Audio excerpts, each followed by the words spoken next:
allez bien, on se retrouve pour ce troisième volet des histoires de Noël, des histoires vraies, magiques, drôles, époustouflantes. Je suis trop contente de vous retrouver. On va continuer nos petites histoires. Donc aujourd'hui, deux petites histoires aussi. C'est parti! Roger Pierre sauve une vie sans le savoir. 24 décembre 1958, peu avant 19 h à Bruxelles. L'humoriste Roger Pierre, qui se produit dans la capitale belge, se rend compte qu'il va fêter le réveillon sans le moindre sapin de Noël. Ah bah ça tombe bien, moi aussi. Sa mère et l'une de ses tantes l'accompagnant, il décide de décorer sa chambre. Il sort du palace qu'il héberge et court vers un grand magasin proche. Il grimpe au premier étage où il demande un arbre mesurant 1 mètre ou 1 mètre 50. C'est précis. L'établissement va fermer dans quelques minutes, il faut faire vite. Une vendeuse, vêtue de noir, le regard triste, prend en charge ce client de la dernière minute et lui explique qu'il ne reste que des sapins en plastique. Roger Pierre, n'ayant de toute façon pas la possibilité de se montrer difficile, est ravi. Il a également besoin de guirlandes. Lumineuse ? Interroge la dame. Oui. Et avec ça, Roger Pierre embarque à la hâte une étoile, de nounours et de la neige artificielle. Dans 1 minute, je vais devoir vous mettre à la porte, indique la jeune femme en souriant du show ainsi offert par le comique.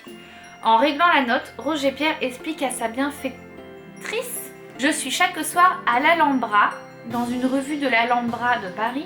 J'ai été très pris par mon travail. Puis il court retrouver sa famille. Le lendemain soir, à l'issue de la présentation, Roger voit surgir dans sa loge la personne qui l'a si gentiment dépanné en garniture de Noël. Celle-ci lui avoue qu'il lui a été difficile d'obtenir une place. « Je voulais absolument venir, dit-elle. » Juste après avoir prononcé ces mots, elle éclate en sanglots et raconte. « Hier, vous m'avez sauvé la vie. Il y a 1 mois, mon mari est mort. Et je m'étais juré que je ne passerai pas la fête de Noël sans lui. Oui, vous avez compris. Hier, j'étais résolue à en finir. Mon plan était bien établi. Je rentrais chez moi et je me suicidais. Et puis vous avez débarqué, guilleret et amusant à la recherche de vos différents articles. Vous m'avez rendu le sourire.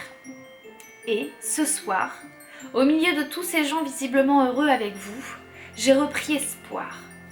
Je voulais juste que vous le sachiez. » Roger Pierre, évidemment très touché par le récit, se montre pourtant un peu inquiet. « Vous allez vraiment bien maintenant ? Vous n'avez plus d'idées noires ?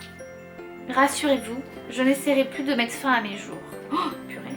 Et la vendeuse, toujours de noir vêtue, disparaît. Pendant 10 années, Roger Pierre n'a pas de ses nouvelles. Un jour... Minou, tu fais du bruit. Tu dis ça? Un jour, de nouveau à Bruxelles, cette fois en compagnie de Jean-Marc Thibault, il reçoit la visite d'une femme élégante, avec à son bras un homme.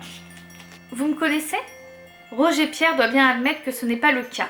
La dame de la Noël 58, car c'est elle, lui rafraîchit la mémoire.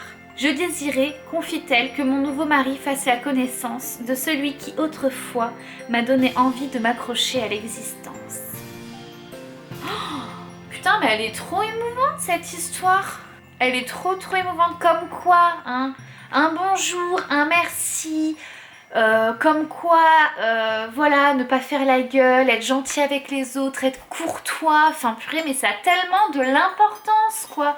La personne qui va le recevoir, qui reçoit votre gentillesse, qui reçoit votre sourire, votre bonjour, votre merci, ou bien même la personne qui va recevoir votre mépris, votre indifférence, en fait, ça va la toucher, en fait. Enfin, chaque geste qu'on a, chaque émotion qu'on a, ça a un impact sur les gens que vous avez en face et il faut faire hyper attention. Et franchement, cette histoire est vraiment super belle, quoi. Oh, vraiment magnifique, quoi. Franchement, ça m'a trop émue.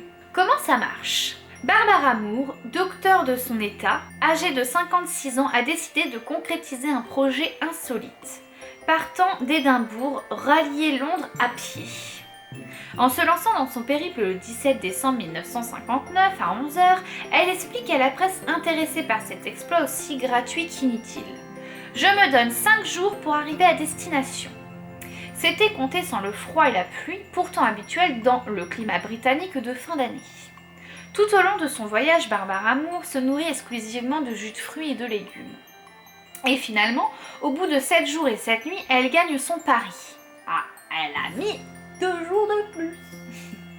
Les journalistes ayant continué à parler d'elle durant les 5 ultimes kilomètres, Barbara a droit à des encouragements massifs.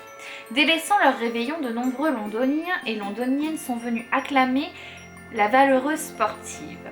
Barbara Moore parvient à Marble Arch à 23h35 précisément, sous de véritables acclamations.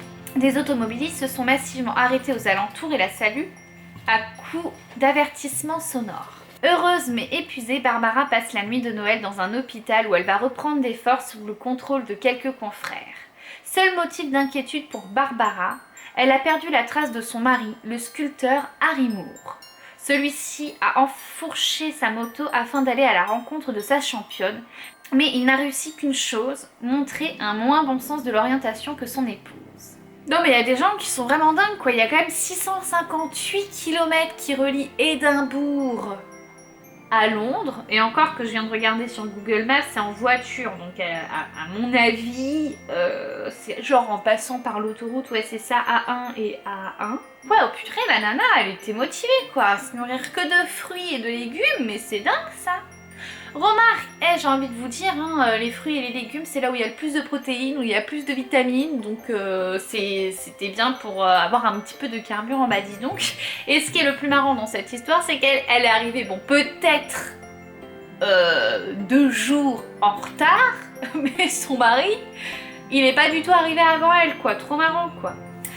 Donc voilà, bah c'était les 2 petites histoires d'aujourd'hui. En tout cas, la première était franchement hyper épatante, très marquante et très choquante, mais en tout cas dans le bon sens. Et c'est comme quoi, enfin c'est quand même une bonne leçon de vie et d'humanisme en fait, que de rester, on va dire, même si vous vous sentez pas très bien, même si vous êtes de mauvaise humeur, il faut quand même accorder des bonjours, accorder un sourire aux gens qui nous entourent, puisqu'en fait on ne sait pas du tout ce qu'ils traversent, on ne sait pas leur état d'esprit, et on est tous humains et je pense qu'il faut tous se serrer les coudes. Enfin voilà, moi je trouve ça fou et il faut faire attention aux autres. C'est la seule, je pense que c'est vraiment la seule chose à retenir, c'est voilà, de faire attention aux autres et qu'on a, voilà, qu'on a tous un impact en fait sur le monde qui nous entoure. Et que voilà, il faut donner de l'amour, parce que l'amour c'est ce qu'il y a de plus joli, c'est ce qu'il y a de plus beau et c'est ce qui fait avancer les choses. Voilà, et bien écoutez, je vous dis à demain pour une prochaine vidéo. J'espère que ces 2 petites histoires elles vous auront plu. En tout cas moi je suis vraiment émerveillée, je suis trop contente d'avoir découvert au moins la première histoire. Bon, la seconde était un petit peu moins merveilleuse, enfin voilà, m'a moins impressionnée on va dire. Ce qui est un petit peu plus normal, mais voilà, je reste quand même hyper impressionnée, hyper touchée par ces petites histoires, donc j'espère que vous c'est pareil. Voilà, et puis je vais finir sur ces quelques mots. N'oubliez pas de faire ce que vous aimez et de le faire souvent, comme quoi ça peut apporter beaucoup de réconfort et d'amour aux personnes qui vous entourent et aussi à vous-même. Je vous dis à demain, 10h. Bye. Très choquante, très marquante, mais dans le bon sens. Attention, je vais éternuer. Aïe.